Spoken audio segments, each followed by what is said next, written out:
The world teaches men to leak before it teaches them to act. It teaches them to explain themselves before anyone has earned an explanation. It teaches them to react before they have understood what they are reacting to. It teaches them to speak so they can feel visible, to think so they can feel responsible, and to stay connected to everything so they never have to face the terrifying silence of choosing one direction with total commitment. Then, when they feel weak, scattered, exposed, or mentally exhausted, they are told the problem is confidence, luck, timing, or lack of motivation. But that is rarely the truth. The deeper truth is harder and far less flattering. Most men are not weak because they lack talent. They are weak because too much of them is always leaving them. Look around long enough, and the pattern becomes impossible to miss. The loud are easy to read. The reactive are easy to guide. The distracted are easy to outrun. The man who tells everyone his plans feels powerful for a moment, then wonders why his momentum dies before the work has even begun. The man who answers every insult thinks he is defending his dignity, but often he is only revealing exactly where he can be controlled. The man who keeps his attention open to every message, every opinion, every invitation, every notification, every passing emotion, then wonders why his life feels diluted, his presence feels light, and his focus breaks apart under ordinary pressure. This is where the title begins. Real strength begins when you think less, speak less, and focus more. Not because thought is useless, not because speech is evil, not because silence alone turns a man into something rare. Strength begins there because power cannot gather inside a life that leaks in 10 directions at once. It cannot survive in a mind that entertains every fear, a mouth that spends every thought, and a day that belongs to everyone except the man living it. Machiavelli understood this before modern people turned exposure into a virtue. He understood that the world does not reward the man who reveals himself most clearly. It rewards the man who governs what is seen, what is withheld, and when he moves. He saw something many still resist. Human beings do not simply respond to honesty. They respond to timing, perception, limits, mystery, weight, and the quiet authority of a person who is not constantly negotiating for validation. The loud man may be noticed first, but the man who retains himself is the man who becomes difficult to manipulate. Still, silence alone is not enough. Because many men speak less without becoming stronger, they withdraw, but only because they are wounded.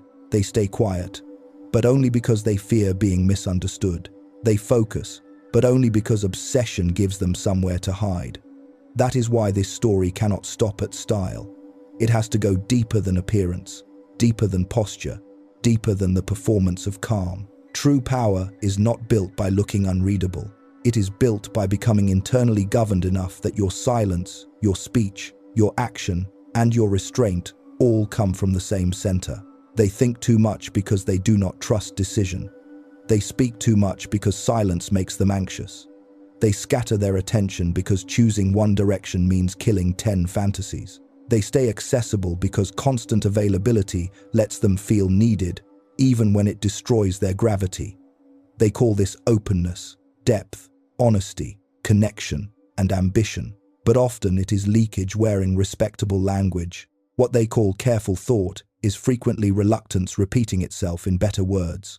What they call emotional honesty is often insecurity, trying to escape the pressure of being contained. What they call staying connected is often fear of becoming forgettable. So this is not really a story about becoming colder for the sake of image. It is a story about ending the leakage that has been draining you for years. It is about understanding how uncontrolled thought creates internal weakness, how uncontrolled speech creates social weakness, and how uncontrolled attention creates directional weakness. Once those 3 forms of leakage begin feeding each other, a man loses his center. He becomes mentally busy, socially exposed, and strategically dispersed. He moves a lot, but carries little weight. He talks a lot, but changes little. He feels a lot, but governs little. That is not life. That is dilution. Think less. Not because thought has no value, but because too much uncontrolled thought becomes self-sabotage. Speak less. Not because words are worthless, but because words lose force when they are spent carelessly. Focus more. Not because obsession is always healthy, but because power cannot gather where attention keeps leaking away. This order matters. Thinking less cuts internal noise. Speaking less cuts external exposure. Focusing more gives retained energy a direction to serve. Many men do not want power. They want the appearance of power. They want to sound dangerous before they are disciplined, be respected before they are difficult to move, and seem mysterious before they can govern themselves. Loudness lets them feel significant before significance is real. Every unnecessary word costs them. Every impulsive reaction costs them. Every fantasy indulged without examination costs them. Every hour scattered across trivial things costs them. Every place they try to belong at once costs them. Over time, those costs become identity. A man no longer feels centered. He feels diffuse. He is always replying, always proving, always slightly off balance. He mistakes movement for progress, explanation for honesty, attention for value. But the entire structure is upside down. That is why the first step is not adding more traits. It is stopping the loss. You are not tired only because life is difficult. You are tired because too much of you is always spilling outward. Once that becomes visible, the next question becomes simple. Will you become a container for power?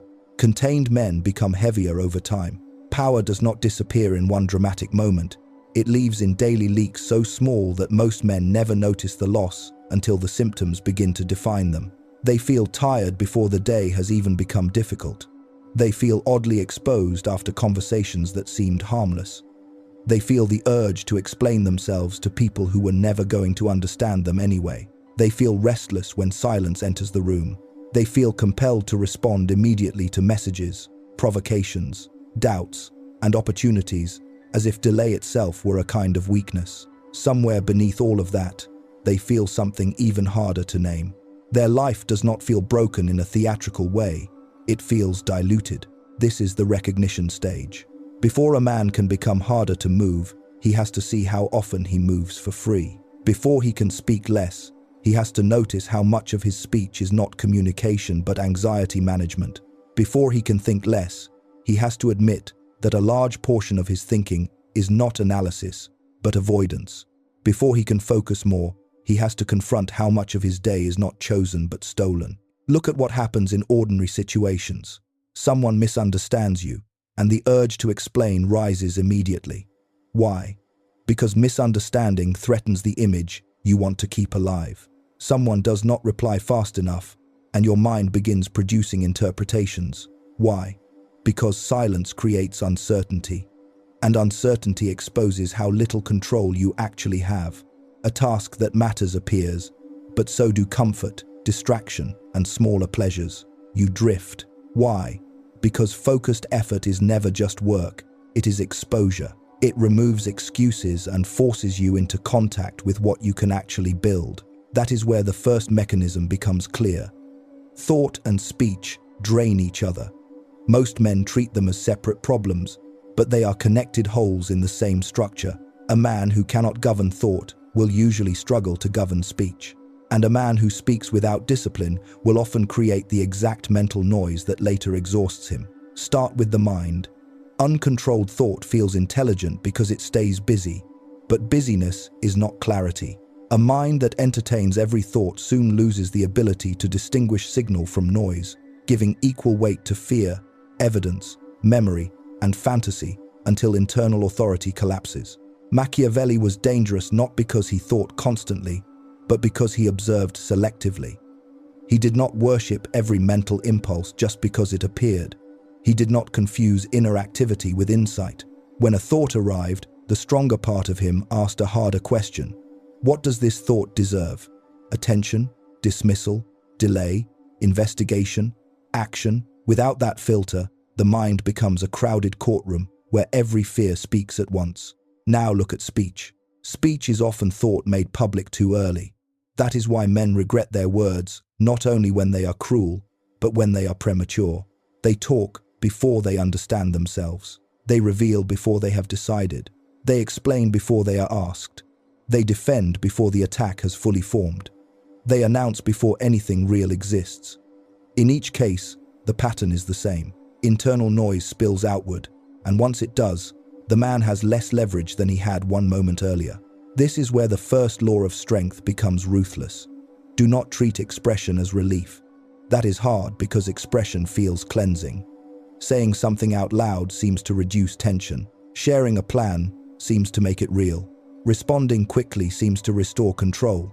But emotional relief and strategic value are not the same. A man may feel lighter after exposing himself. That does not mean he became stronger. Many times he simply transferred uncertainty from inside his head into the hands of other people. Watch the cycle closely. A man thinks too much, so he speaks to release pressure. Then he speaks too much, so later he thinks even more about what he revealed, how it was perceived, whether it was wise, whether he looked weak, whether he should clarify more. That is the loop. Internal leakage creates social exposure. Social exposure creates new internal noise. The system feeds itself until he can no longer tell whether he is thinking for power or for reassurance. This is why containment matters. Containment is not repression, it is governance. It means you no longer grant automatic passage to every thought or every word that wants to leave you. You hold, you test, you decide. You let silence perform its function instead of rushing to fill it. You let a thought sit long enough to see whether it still matters tomorrow. You let a feeling cool long enough to discover whether it was information or merely heat. You let the room reveal more before you contribute your own material to it. The same is true internally. Once you stop chasing every thought, the mind changes quality. It becomes less crowded, and less crowded space is sharper space. You start noticing which thoughts repeat only when your pride feels threatened. You notice which fantasies exist mainly to protect your self-image. You notice how often overthinking appears right before a difficult action you do not want to take. That insight hurts, but it matters. Some thoughts are not there to help you think. They are there to help you delay. This is the deeper reveal. A large portion of excessive thought is not born from depth. It is born from reluctance. Reluctance to act. Reluctance to choose. Reluctance to be misunderstood. Reluctance to fail publicly. Reluctance to let uncertainty remain uncertainty. Because the mind dislikes naked reluctance, it dresses it in noble language. It says, I just need more time. I need more clarity. I need to think this through more carefully. Sometimes that is true. Often it is fear buying more hours under a respectable name. That is rarely accidental either. Most people misunderstand focus because they think it belongs to motivation. It does not. Motivation comes and goes. Focus is a decision about what gets cut. That is why the phrase sounds lighter than it is. Think less, speak less, focus more. The first two already ask for restraint. The third asks for violence against dispersion. Because once a man has reduced internal noise and external leakage, he faces a demand far more expensive than silence. Choose one direction strongly enough to kill the comfort of staying scattered. This is why so many men admire focus but never build anything heavy with it. Focus sounds attractive until it starts taking things away. It takes away distraction first, which most say they want gone, but use as emotional refuge. Then it takes away multiple identities. The man who focuses can no longer pretend. He is secretly becoming 10 different versions of himself at once. Then it takes away social convenience. Some people grow uncomfortable the moment your attention stops being public property. Then it takes away fantasy. Because once your force is directed, the myth that you could become anything dissolves into the harsher truth that you are becoming this one thing through repetition. That is why focus feels violent, not because it is cruel, because it is selective. Machiavelli understood power as concentration. A strategist who reacts to every distraction loses timing. A ruler who spends energy on every irritation loses shape. A man who lets his attention be pulled in 10 directions is not open-minded. He is governable. The world does not need to crush a man whose energy is already scattered. It only needs to keep him entertained. This is the perception break most men avoid. They think their problem is weak discipline. In a shallow sense, maybe. But deeper down, the real problem is that they still want the comfort of dispersion. Dispersion protects the ego. If you remain spread across many paths, no single result can judge you fully. You can always say you were exploring, balancing, adjusting, staying flexible. Concentrated effort removes that shield. Once you truly focus, the outcome begins reflecting you more directly. Many men would rather keep options than face that exposure. That is why focus carries more psychological tension than people admit. It is not hard only because the world distracts you. It is hard because commitment exposes you. Once you choose one thing, your excuses lose space, your fantasies lose room, your borrowed identities lose shelter. The truth of your discipline becomes measurable. Focus is not merely effort. It is loyalty to the future self you claim to respect. This is also why thought, speech, and focus are structurally linked. Excess thought protects dispersion because it lets you feel engaged with many futures. Excess speech protects dispersion because it lets you perform many versions of yourself to many audiences. Focus makes both habits look what they often are, substitutes for contact with reality.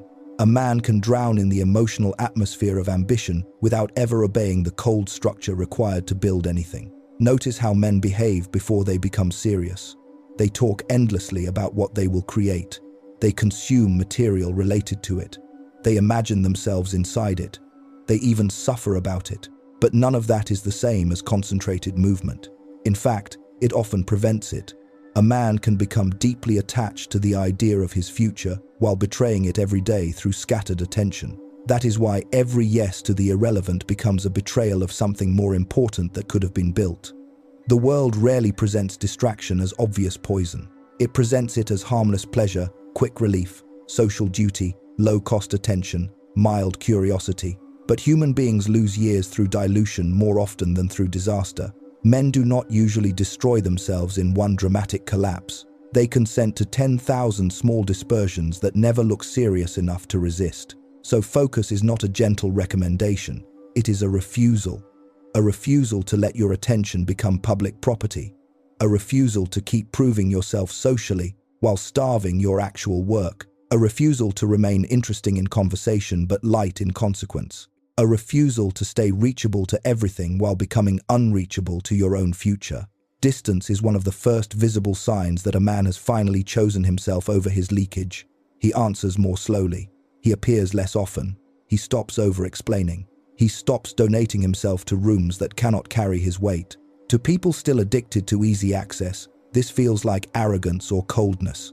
Often, it is simply a new border. The man is no longer willing to spend himself where nothing substantial is being built, and standards create friction. Human nature reads value through friction. What is too easy to access becomes easy to misjudge. What is always present becomes hard to revere. What reveals everything too soon kills the very tension that makes perception meaningful. That does not mean you become distant for manipulation. It means you stop confusing constant accessibility with character. This brings the story to its philosophical center. Power is not built only by what you do. It is built by what you withhold. You withhold unnecessary speech. You withhold instant reaction. You withhold access to your center before it has been earned. You withhold emotional obedience when your own impulses try to rush you into weak decisions. You withhold attention from what weakens you. You withhold explanations from people committed to misunderstanding you anyway. This sounds harsh because it reveals a hidden dependency.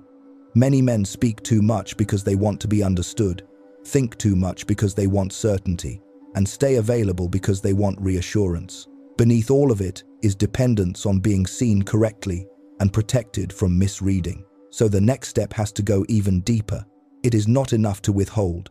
You must master the motive behind what you withhold. That is where the cold mind begins. The cold mind is one misunderstood form of strength because people keep confusing it with numbness. It is not numbness. It is governed feeling. A cold mind still feels anger, attraction, injury, fear, hunger, and grief.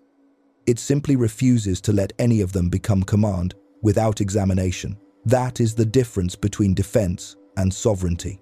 The defensive man hides because he cannot bear impact. The sovereign man can feel impact without surrendering the throne of decision. This distinction matters because what looks like strength from the outside is often just fear with better posture. A man speaks less, but only because he is afraid of being known. A man keeps distance, but only because he cannot bear disappointment. A man focuses obsessively, but only because work protects him from deeper contact with himself. A man stops reacting, but only because he has numbed the part of him that knows how to engage. These forms may resemble power socially, but inwardly they are still ruled by avoidance. That is why motive matters more than appearance. The same silence can come from discipline or resentment. The same distance can come from standards or fear. The same patience can come from accuracy or paralysis. The same mystery can come from composure or unresolved injury. If you do not examine your motive, you may become harder to read without becoming truly stronger. Machiavelli attracts people for this reason. He gives language to control, but control without self-honesty becomes another prison. A man says he is mysterious, when really, he is terrified of being known. A man says he protects his energy, when really he cannot trust enough to stay open where it matters. A man says he is calm, when really he has frozen himself because emotional movement feels dangerous. This is not strength, it is withdrawal in ceremonial clothing. The cold mind demands something harsher.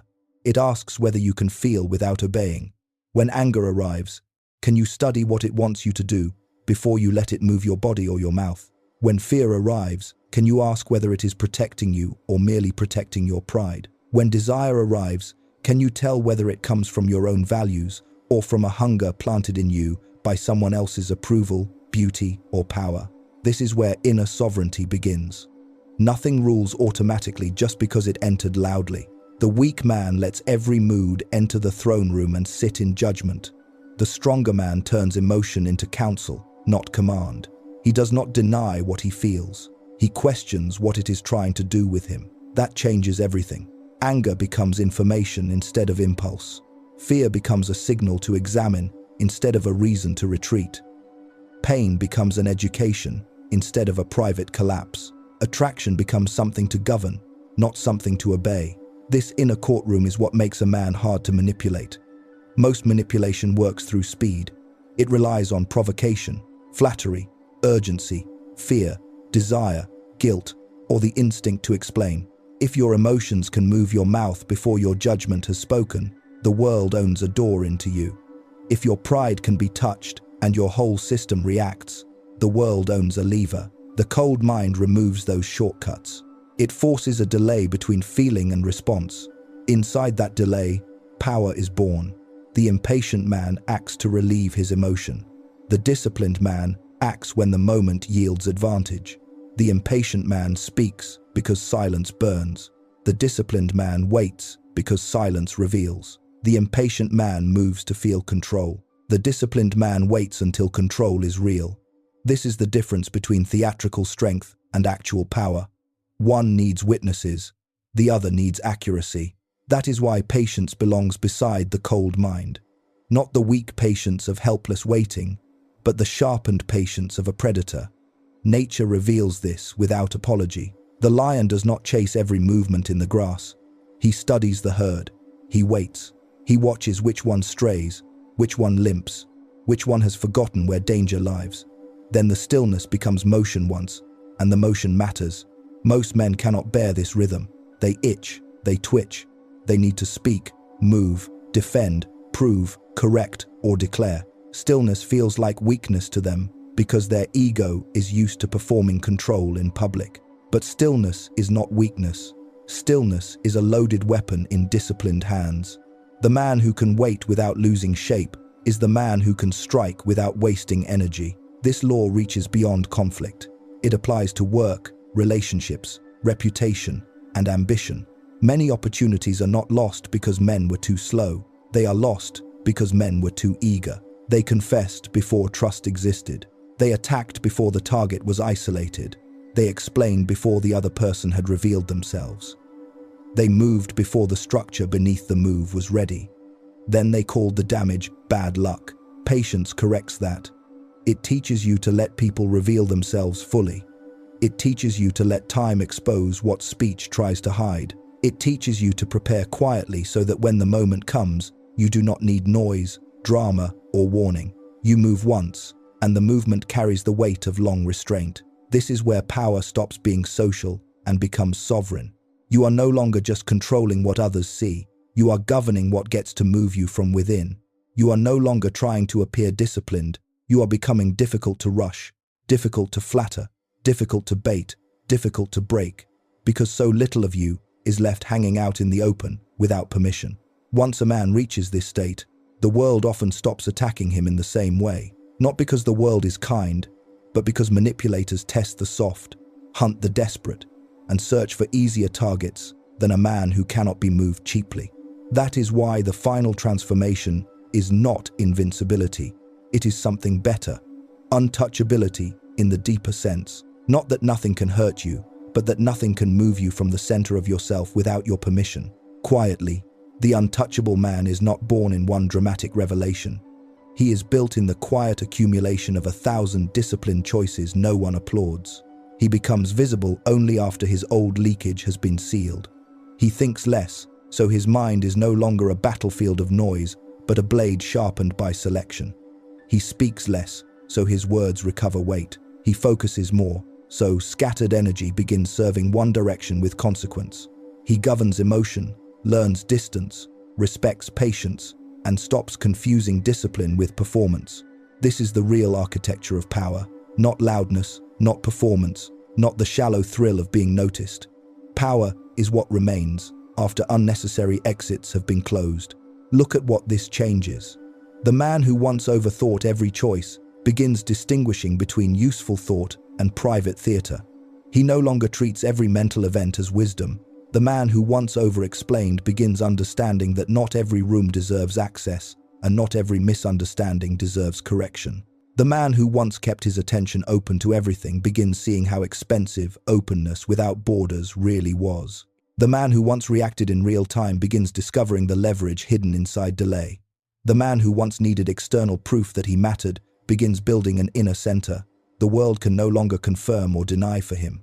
That is why true strength is not a social trick. It is a reclaiming of mental space from noise, a reclaiming of speech from nervous exposure, a reclaiming of attention from endless dispersion, a reclaiming of timing from urgency, a reclaiming of the self from the demand to stay visible, accessible, and instantly legible to everyone around you.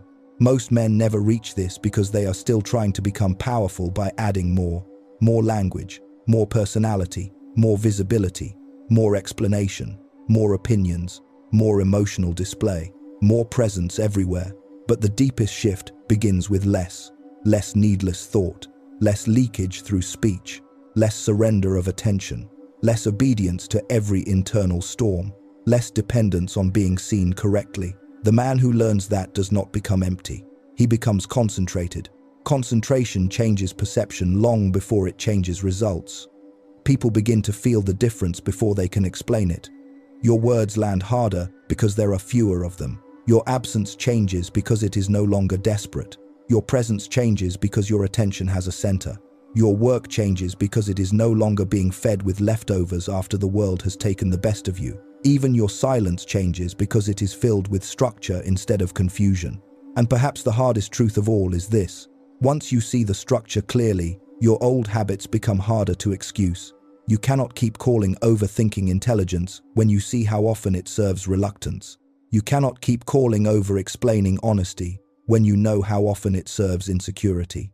You cannot keep calling distraction harmless when you know it has been eating the future you claim to care about. You cannot keep calling constant availability kindness when you know part of it was fear of becoming forgettable.